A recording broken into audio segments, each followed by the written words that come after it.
Do you want to know how to identify a house's front door feng shui? Today, I'm going to show you 4 real front door case studies. Some looks terrible, but actually have surprisingly good feng shui. Especially the last case, it looks almost perfect, but you generally won't believe it because the result was completely unexpected. By the end of this video, you will understand what the professional feng shui consultant really looks for and why judging a house from one photo is one of the biggest mistakes people make. Case 1. The apartment entrance next to elevator. For context, let's say the house owner is a male born in 1980 and the unit is sitting northeast and facing southwest. Take a look at this residence. This is the very common layout for modern apartment complexes or high-rises. Can you tell the pros and cons? Let's start with the house life compatibilities. A male born in 1980s belongs to the Kun Gua, which falls under the West Life group. Since the house sits northeast and faces southwest, which belongs to Gung house and fall under West house group. The house naturally aligns beautifully with the owner's personal energies. Furthermore, the front door is located at the Senqi sector, which is the prosperity sector. This is the classic case of a house matching its resident. Next, let's look at the blind hall, the area around outside and inside of the front door where energy start gathers. This house's blind hall is bright and open. The front door doesn't directly face the elevator, neither directly facing neighbor's front door. Most importantly, the entryway is kept incredibly clean. It will bring in auspicious energies. Now, look at the elevator. It's located on the dragon signs in Feng Shui. That's the left signs when you looking out from the door. An elevator moving up and down generates a lot of airflow. There is a saying in Feng Shui, the dragon sign loves movement, the tiger sign loves calmness. Because the movement is on the active dragon sign, that's generally a major plus. Then looking at the door itself, the front door faces southwest, which represents the earth element. The door color is dark brown, and left pair it with a light brown doormat. In Feng Shui 5 elements theories, color brown represents earth. This elemental harmony naturally boosts the front door's positive energy field. However, there's a catch. The neighbor's door is on the tiger side.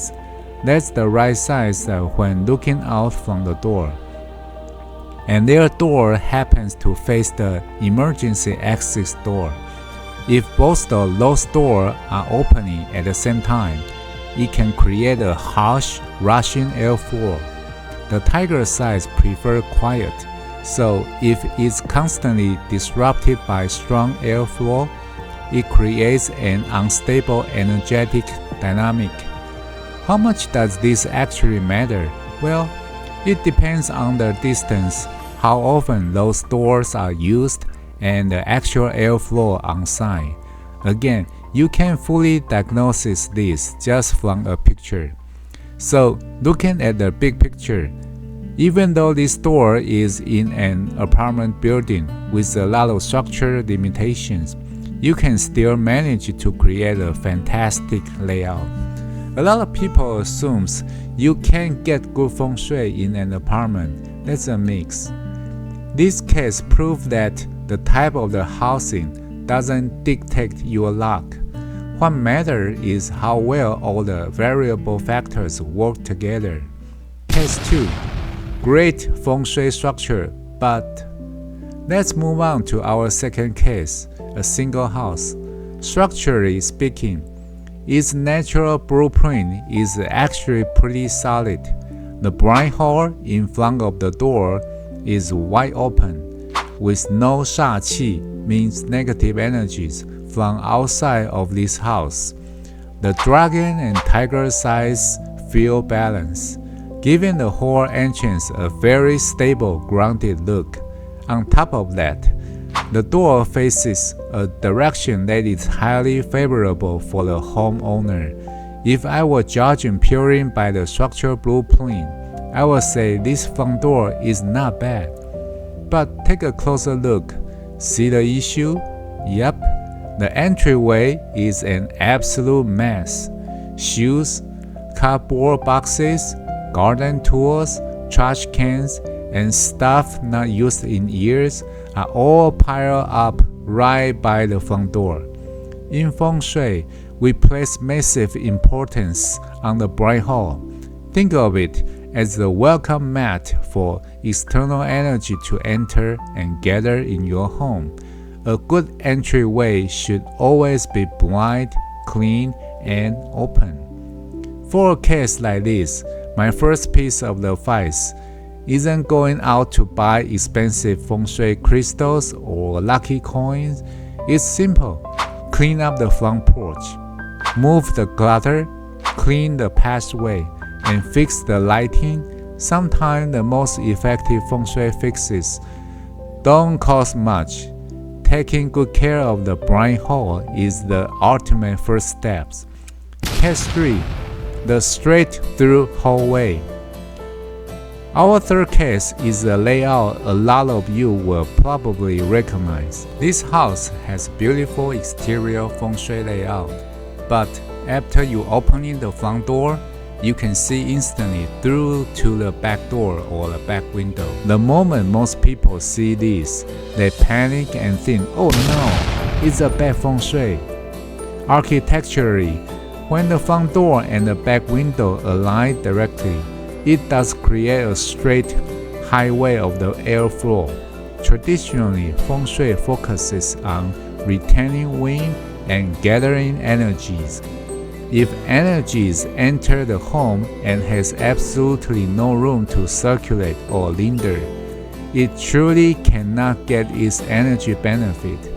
But this layout isn't necessary or bad. These types of the home usually have incredibly natural light and fantastic ventilation.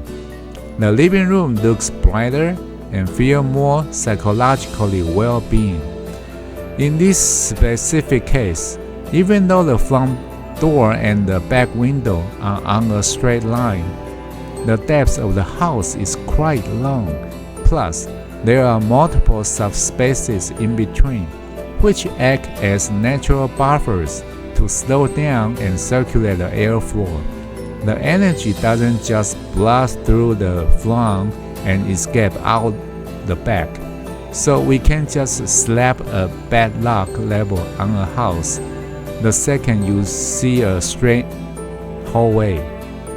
In fact, if an on-site check reveals the airflow is a bit too intense, the fix is easy. We can use an internal blind hole, a stylish screen, a console cabinet, or even just a small furniture placements to gently redirect the airflow. The goal of Feng Shui isn't to trap air completely. It's to let it enter, pulse, and gather smoothly. So, if you have a straight-through layout, don't panic. Evaluate how intense the actual airflow is first, and then make adjustment. Case 4. The floorless exterior, but now this last case is the most interesting. Anyone looking at this front door for the first time would give it a perfect 10 out of 10. The entryway is spacious and clean, the lighting is gorgeous, and the dragon and the tiger size are perfectly balanced. Visually and structurally, it checks every single box.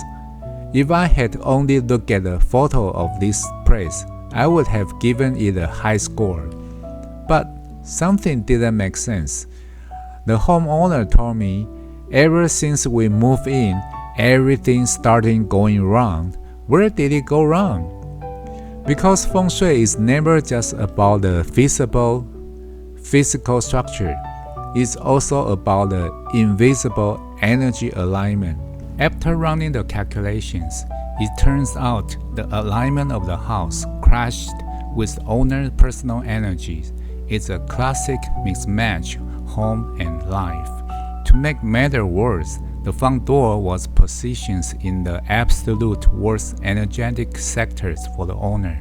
On top of that, the interior of the house had multiple negative energies overlapping, right where the unfavorable annual stars were visiting.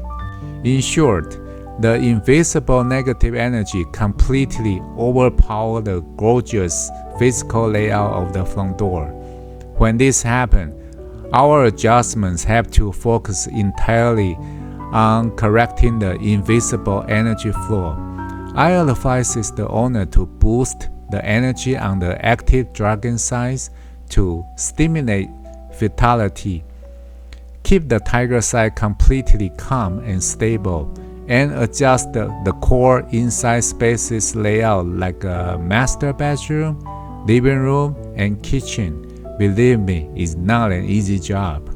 By doing this, we can channel the great physical layout inward and neutralize the crashing energy field. Looking back at these 4 cases, not a single one could be judged as simply good or bad Feng Shui just by looking at the picture. A real front door Feng Shui evaluation requires looking at the whole picture as the following 3 rules. First, is the house compatible with the owner? Second, avoiding negative energy influence. Third, is the invisible energy properly aligned with you?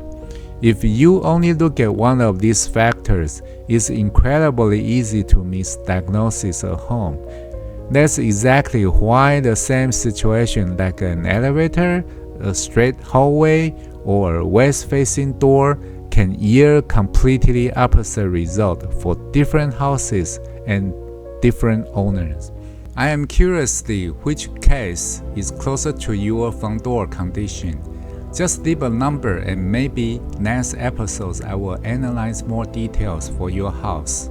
Don't forget to like, subscribe so you never miss an update. I will see you in the next videos.